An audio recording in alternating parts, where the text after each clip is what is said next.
Hey folks, I'm Mark Ryan.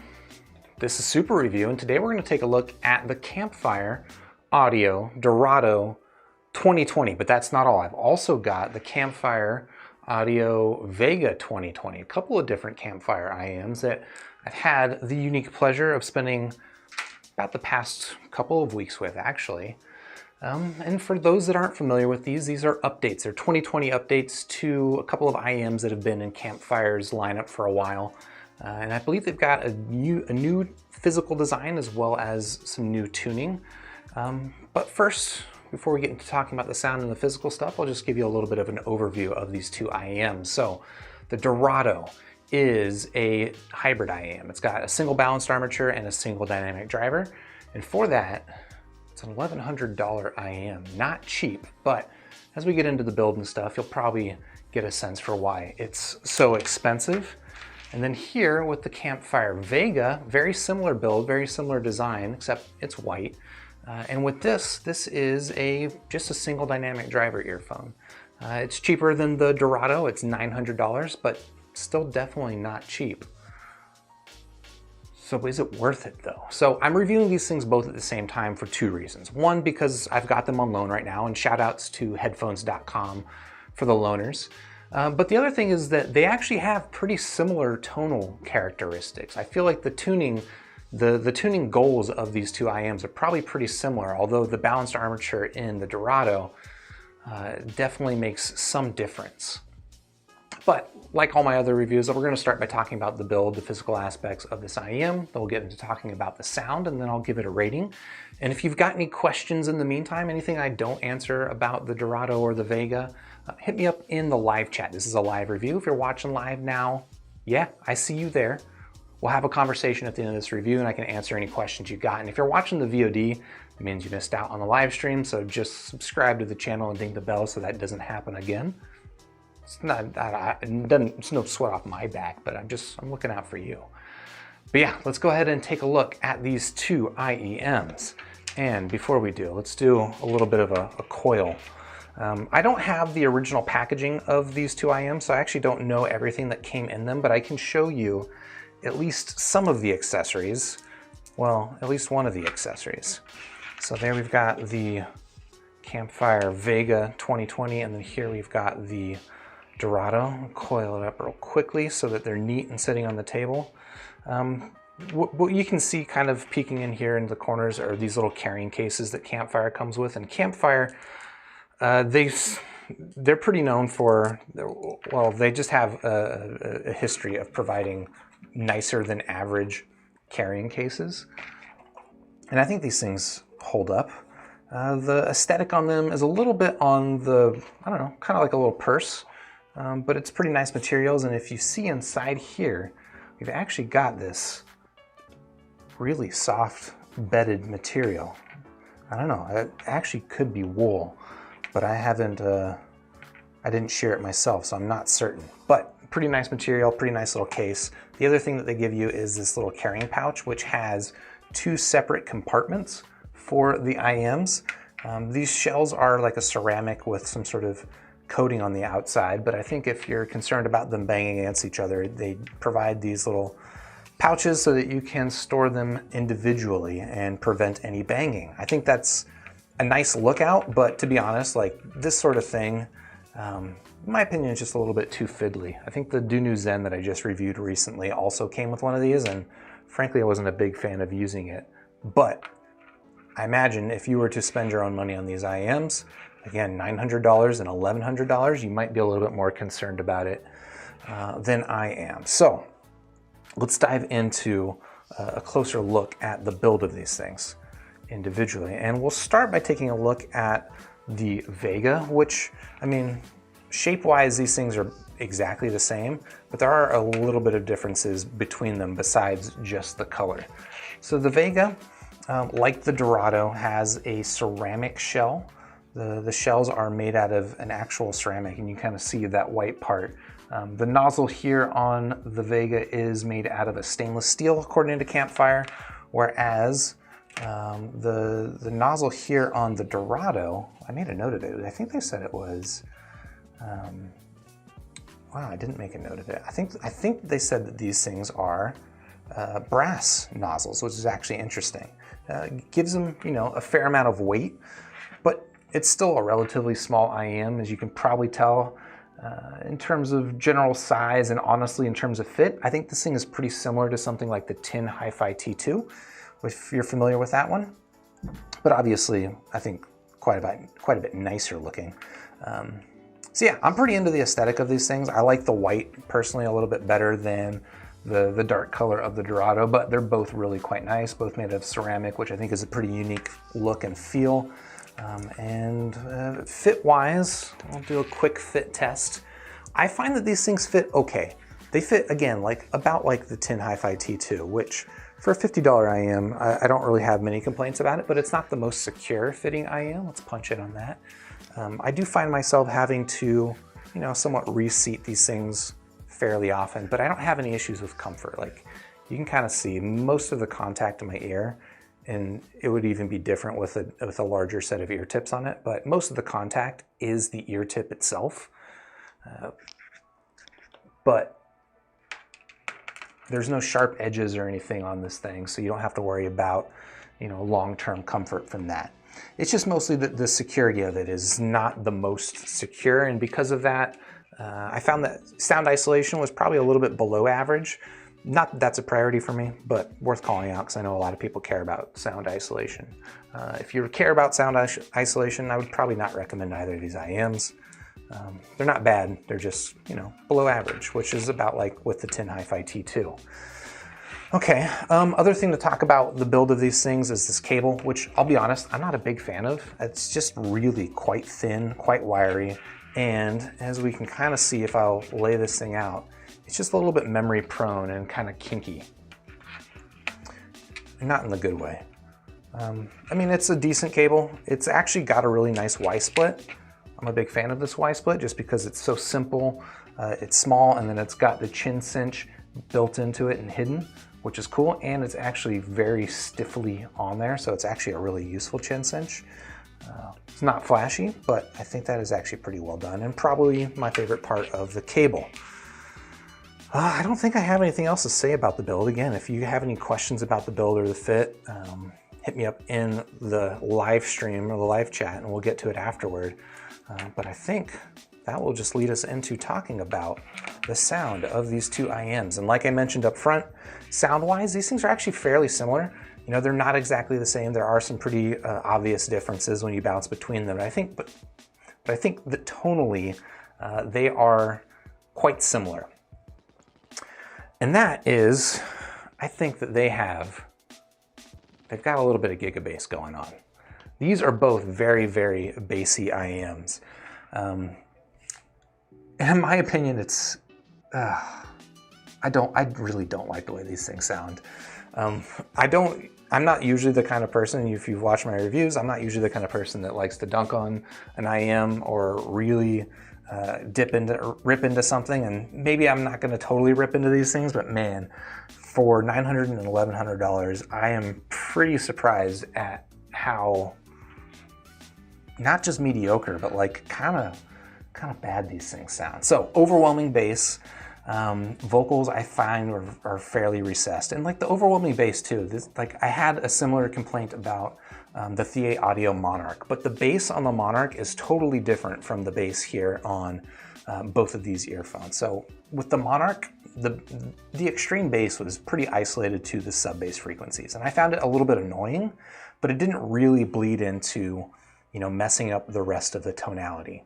Here, the bass boost is just super wideband. It's basically like everything below, you know, 1000 hertz and up. It's just this massive increase in bass, and it just has the effect of, you know, really downplaying vocals. It has the effect of just giving you, I think, a very narrow stage, sound stage, and the way that I described this, I was in the Discord server describing listening to these things for the first time, and the first way I described it was, it's kind of like standing behind you ever stand behind a car that has just like a goofy subwoofer and you can just kind of hear the bass coming out of the car? this might be a little bit of an extreme description, but this is what it reminded me of. It reminded me of standing behind that car, not even being inside that car, but standing behind it, and all you hear is the woofer just making a lot of messy noise, and then maybe a little bit of the higher frequencies coming out of the window on the opposite side of the car.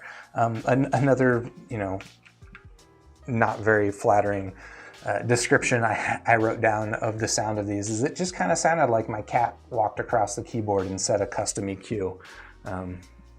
Yeah, I don't really like these things. Like I mentioned, like soundstage is not standout on these things at all. Like they don't make up for it in soundstage. In fact, I think these things are pretty weak in staging.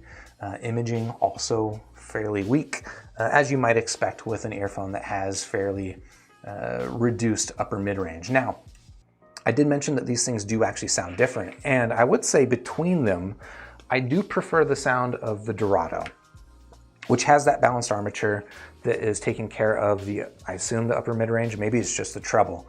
But the treble actually can be a little bit too much on this, to be honest. It's like sometimes it gives you enough to cut through that overwhelming boomy bass, but also sometimes it just gets a little bit fatiguing, a little bit sibilant, and a little bit too sharp. It's not very detailed bass or very detailed treble at all.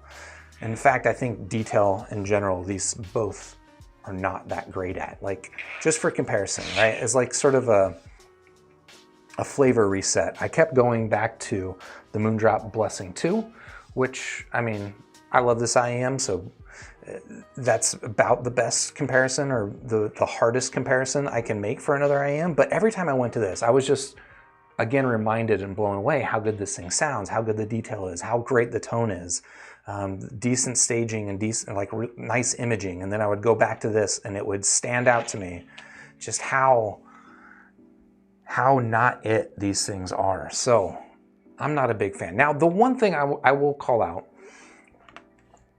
is I actually do appreciate that Campfire Audio does something different, right? A lot of manufacturers, Moondrop is definitely, I guess you could say, guilty of this.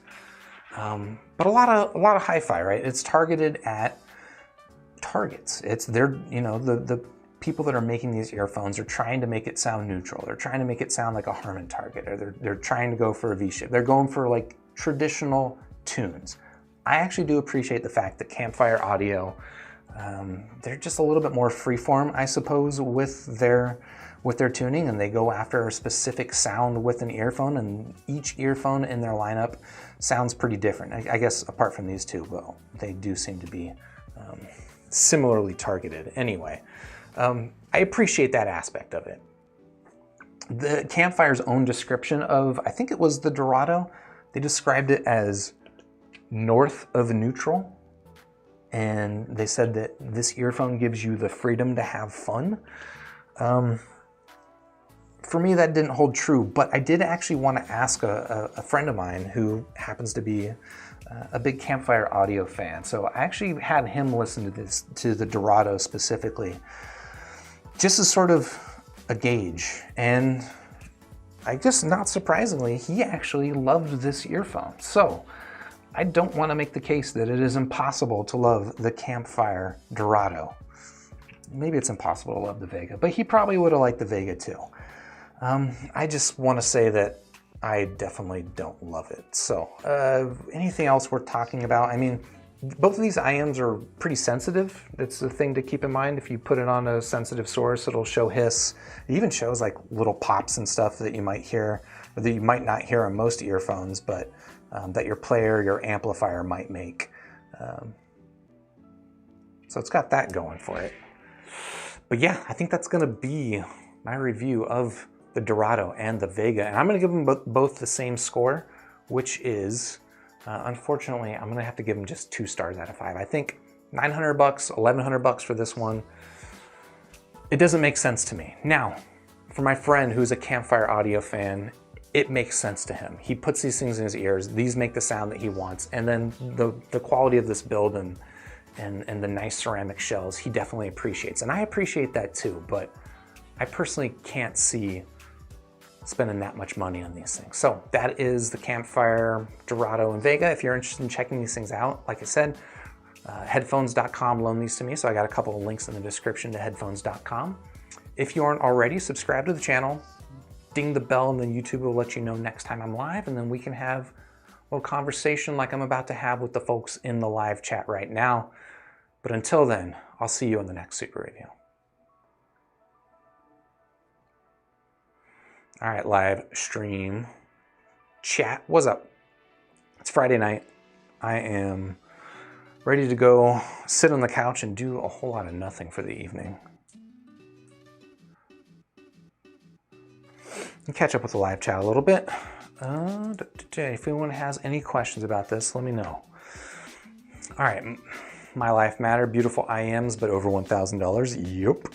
Ceramic, gotta handle with care. So that's an interesting thing, is I've never had an IM with, at least I don't think I have any IMs that are made of ceramic. The finish on these things seems pretty durable, but I definitely haven't pushed it, you know, partially because they are expensive and they're also not mine, so I'm not gonna see how durable it is, but they seem they seem durable. I know Apple does a lot of stuff with ceramic on the Apple Watch, right? People must have experience with that. Sam G saying a zipper on the carrying case is pretty rare. Do you find they open and close smoothly and you worry of getting the cable snagged? Yeah, I mean, I'll be honest, like most cases that come with my IMs, I didn't really use this too much, although, actually, I suppose I did use it. I didn't really do much of zipping it, to be honest. I just put them in the case like this and then let it sit around, and then I would pull it out when I was using them. If I was taking this thing to and from, I probably would have used the zipper more. But the zipper, it seems like it's an okay zipper. I don't think it's like a YKK zipper or anything like that. You can see, like, if you get an angle on it, it might be a little bit hard to pull. Yeah, I don't know. It's not the smoothest zipper, but personally was not a concern of mine just because I wasn't really using the zipper.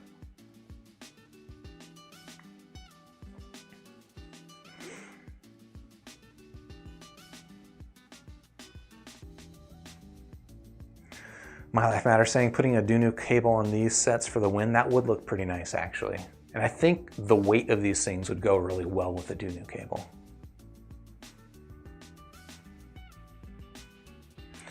Sup, Sharon?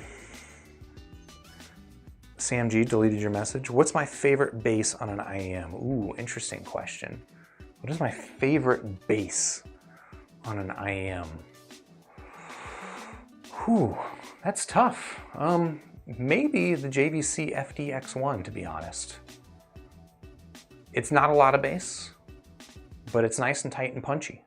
I also do really like the bass, honestly, on the Moondrop SSR. I probably wouldn't say it's my favorite bass, but it's surprisingly good. Moondrop Blessing 2 is probably my ideal amount of bass.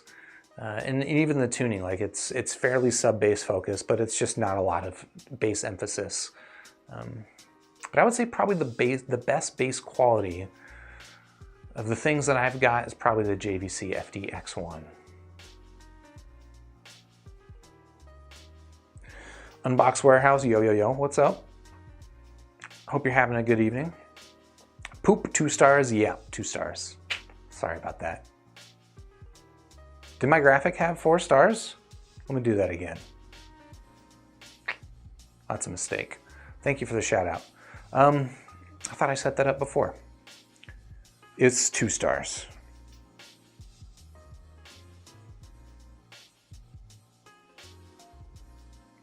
Master Singleton saying, honestly, for the price you pay for Campfire IMs, you would expect them to do a better job at tuning them.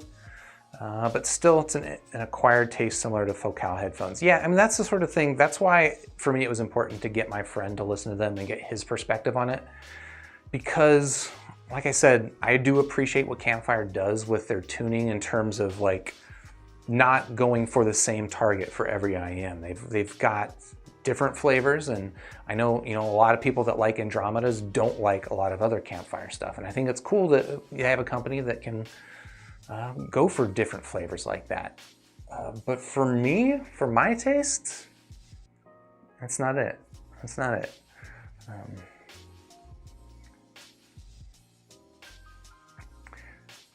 Yeah, DNTRX saying, man, for that price, I'd expect fun bass at least. Yeah, I agree. And I think the bass is not even that well done on these. It's just kind of boxy and undefined and boomy. Like the bass on the Monarch, very focused in the sub bass region. And honestly, like if you're not that into sub bass, like maybe that's not your favorite bass, but at least it's well defined.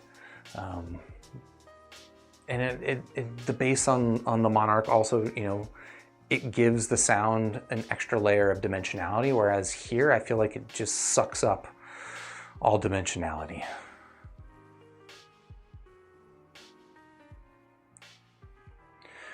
MJ is the best, asking what is the cable on the Blessing 2. Let's punch in here and pull in my Blessing 2. This is a cable I got on AliExpress. The retailer is called Xiaofan, or I think that's the manufacturer. Let's see if do they have a logo anywhere? There's a logo, there's a company name, there's a serial number, and an arrow pointing to the top. Yeah, it's Xiaofan. Actually, is there a logo there? Very faintly. That's probably not going to help you at all, is it? But look that up. Xiaofan on AliExpress. It's actually pretty reasonably priced. I think it was like maybe under $35, I think, for this cable.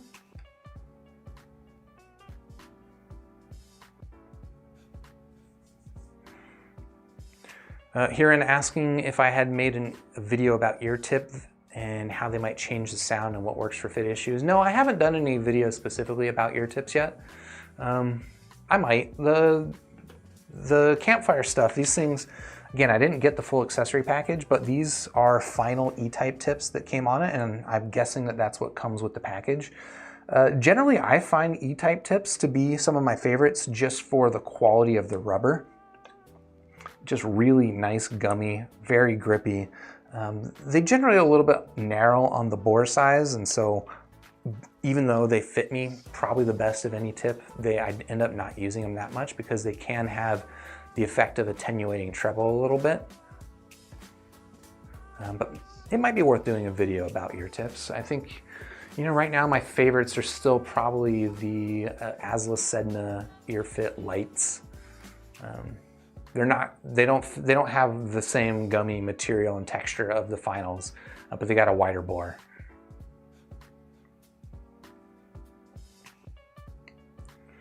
Master Singleton asking for $1,000. What is my ideal IM tuning and sound profile? I mean, my ideal sound profile is going to be probably the same regardless of price. And the closest that I've heard at around $1,000 is probably the Moondrop S8. Still listening to that one, still love that one quite a bit. Although, versus the Moondrop Blessing 2, I think I actually prefer the tuning on the Blessing 2. It's a little bit warmer in the lower mid-range, a little bit less thin, and a little bit less bass focused actually on the Blessing 2. So I think the Blessing 2 is just about ideal for me if it had a little bit more treble air.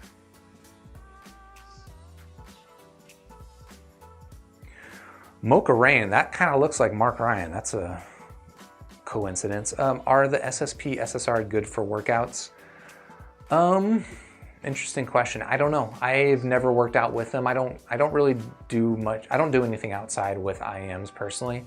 I prefer having open ears, and so when I work out, I wear these things, which are bone conduction. They sound terrible, but they're good enough for podcasts, which is generally what I'm listening to. SSP, I feel like IEMs are just not a good fit for workouts. Now, I don't know, that doesn't help you if you're looking for an IEM for a workout, but they just, you know, I find that like the occlusion effect that you get when your ears are sealed, and then in combination with a lot of movement and like, you know, jumping or running or anything like that, it's going to be kind of unpleasant in my opinion. I would prefer something like the AirPods Pro, which is an IEM, but it has that transparency mode that kind of reduces that occlusion effect. Umar asking me, how's it going with the Hibby R5? Any early impressions? So yeah, I have been using the Hibby R5 as my main DAP for a few weeks, or a couple of weeks now. And I will be doing a full review of this thing, but while you're here, I'll give you a few early impressions. Generally, I'm pretty happy with this thing. It's basically stock Android with a few integrations that are specific to Hibby, like some of just the Hibby app itself has some unique access to the DAC that's in this unit. But otherwise, like, it feels a lot like stock Android. You can see that these menus are going to feel a lot like stock Android, which I appreciate. Now, it is Android 8.1. It's not the latest Android. I think the last update that this thing got was like in 2017. But it does have the Google Play Store, which is cool. And the launcher that I'm running here is not actually even the stock launcher. So if you're looking at this and you're saying like, that doesn't look stock at all, it's like, yeah, I'm running a different launcher. I think this is called Niagara, but I run this on most of my DAPs, or most of my Android-based audio players, just because it's kind of cute. But yeah, generally pretty happy with this DAP. It's got all the buttons you need. It's got play, pause, skipping over there. It's got volume over here. Maybe the only kind of complaint about the hardware that I have is that the micro SD card is hidden inside of one of these little drawers, so you need to use a SIM ejector tool in order to pull out the SD card. And for me, that's not so big a deal because I use software to sync my music library over Wi-Fi. But if you don't have that luxury, having to use a SIM card to pull out the micro SD card every time, kind of annoying.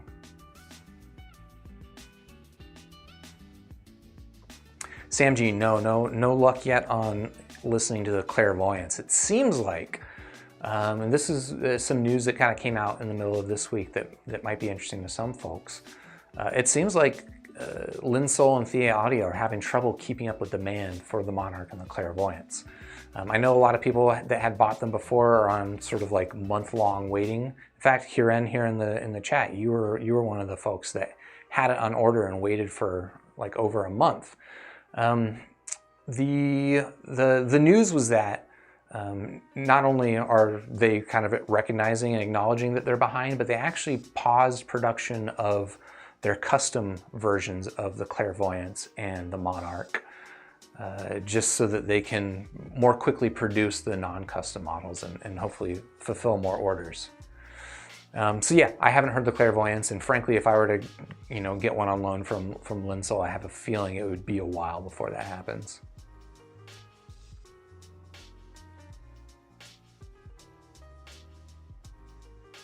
DNTRX saying jumping jacks with IMs would be torture. I agree. I feel like doing anything physical.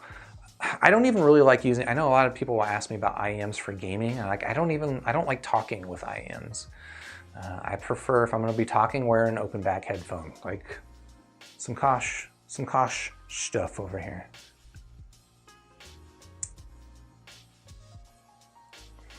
Poop asking, is there a massive sound difference when upgrading to a DAP from a phone? I think the short answer is no, but it does depend. Some phones just don't have good sounding DACs and amps built into them, so you can get some pretty nice upgrades. I don't have one sitting around, but honestly, like if you're just concerned about sound quality, a $9 Apple dongle, USB-C to 3.5 millimeter, or if you're on Apple, a Lightning connector, that $9 dongle will remove any doubts that you have about sound quality. Now, you might not have enough power to power headphones. I find that the Apple dongles, it's good enough power for most headphones, but once you get into like, 300 ohm Sennheisers, it can kind of get them loud enough, but if you're a loud listener, you're just not going to have a lot of headroom. And that's really where I think DAPs come into play, is that you're going to get generally more power than you're going to get out of either a smartphone by itself or a smartphone with a dongle. You're also going to get access to buttons, and that's the big thing for me, honestly. Like the power I could probably get away with Apple dongle power for most things because I'm usually listening to IMs, but not having play buttons is a bummer. So that's my main reason for having a DAP. It's not so much the sound difference. Master Singleton saying Niagara is great, plus with the Play Store you can install Tidal for master quality audio. Yeah, I don't know. how much people care about this stuff, but this is what this launcher looks like, and I just like how simple it is on the home screen, right? Like there's no app drawer with, you know, sheets of apps. There's no rows of icons and stuff like that. And I don't even have to worry about placing things. Like this is Niagara. It's handsome. It's got this audio widget built into it, which shows me everything I want, and it's got a clock on it and whichever icons or whichever apps I want to favorite, and that's it. And to get to everything else, you just kind of use this like wave gesture to go through all your apps. And you can look at a list of them if you want, but for the most part, I just like the simplicity of this thing. Before using this one, I was using a launcher called Eevee, which is also very, very simple. In fact, I might like Eevee a little bit better, except for the home screen or the desktop, or yeah, I guess you would call it the home screen. I like the home screen here on Niagara a little bit better. Hey Precog, how's it going? If you would like to come pick up your Campfire audio stuff, I'm done with it.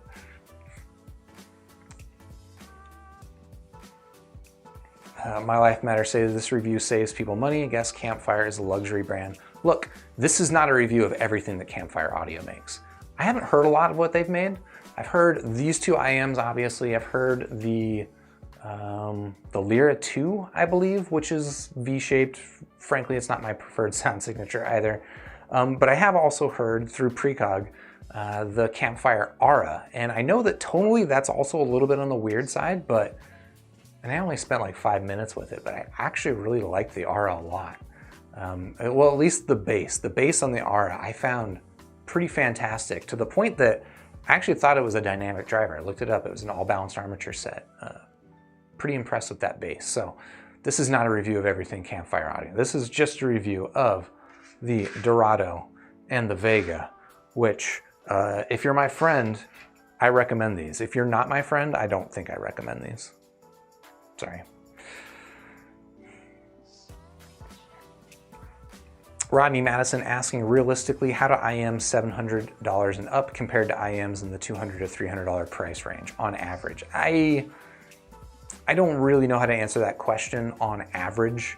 I know that I've heard some IMs that are expensive that I think are better than, so my favorite $300 IM, the Moondrop Blessing 2. This is my benchmark for $300. There are definitely IMs that I've heard above $700 that I like better, right? The Moondrop S8 is one of them. I liked the S8 so much that I bought one for myself, but it's not like massively better than the Blessing 2. In fact, like I mentioned earlier, I actually kind of like the tuning on the Blessing 2 a little bit better, but I do think it is better. Other IMs that I've heard above that price range that I think are clearly like stand out better than something like the Blessing 2 would be like the 64 Audio U12T. I think it's a $2,000 IM. And that's a lot of money, but honestly, when I heard it, I was tempted, which isn't something I would say from some of the other more expensive IMs I heard. And again, shout out to Precog, who has access to a lot of these expensive items, and I've been able to listen to them through him. You know, I heard some stuff like the Empire Ears Odin, which is a $3,800 IM, and there were things about that I liked, but the tonality I didn't really love, and there was like no way for me that was worth $3,800. In fact, I'd probably prefer the Moondrop Blessing 2 to the Odin. There were some other things. What else? There's the Campfire Aura. I think that's like a $1,300 IM. I would probably still pick the Blessing 2 over the Aura. Yeah, it's the thing with price in general, right? The price of a thing is the amount that you are willing to pay. And it's not necessarily that more money equals better audio quality, although there might be certain characteristics of sound in conjunction or in combination with certain characteristics of build and aesthetic and all those different things that if you want sort of the intersection of those things, you might be limited to paying $1,000 or more for an IEM. Doesn't necessarily sound better than a $300 Moondrop Blessing 2 Not in my experience. But if you want that, you might have to pay for it anyway.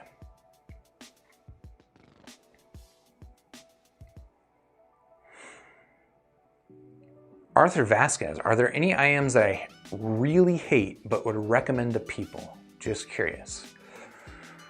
No, I don't think so. I don't think there's anything I would say that I hate that I would recommend to people. There are definitely IMs that I don't really, that I have that I don't spend time listening to that I would still recommend to people. Like something like the Blonde BL03. I don't personally listen to it in my free time. It's pretty bassy, but I know a lot of people that are shopping in that price range want a bassy IM. And as far as bassy IMs go, especially in the budget range, the Blonde BL03 is actually pretty good. I don't hate it though. I definitely don't hate that IM. Sam asking if I have any chance of getting a Sony IAR Z1R. Probably not. That's another $2,000 IM, another hybrid. Probably not anytime soon.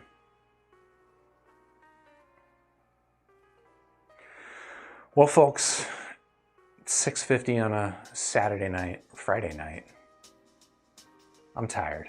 I'm gonna head out. If you want to carry on this conversation though, please join the Discord server. I have a link in the description down below. If you want a Gigabase t-shirt, I've got a link in the description down below. It's just my super merch store. Helps support the channel. But otherwise, if you're not already, subscribe to the channel, ding the bell, etc., etc., and I'll see you on the next super review. Have a good weekend, folks.